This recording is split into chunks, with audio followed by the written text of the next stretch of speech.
Ako rozpoznať, že našu rastlinu napadli strapky a potom sa ich úspešne zbaviť? Indikátorom strapiek sú žlté fľaky na listoch, môžu byť spojené aj s takým striebristým povlakom, prípadne cestičkami na listoch. Keď listy poriadne skontrolujete z vrchnej aj zo spodnej strany, strapky nájdete. Väčšinou sú to žlté alebo biele čiarky, sú naozaj drobné. Dospelé strapky lietajú, čiže je možné, že okolo rastlinky vám budú lietať aj čierne mušky. Takisto môžete strapky objaviť tak, že sú na listoch čierne bodky.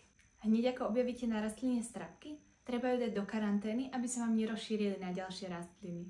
Ako úplne prvú pomoc, ak doma nemáte žiadny prípravok, môžete listy umyť jemným roztokom mydlovej alebo jarovej vody. Z prírodných prípravkov môžete v boji proti strápkam použiť nimbový olej alebo nemazal. Takisto môžete siahnuť po prírodnom prípravku Spintor.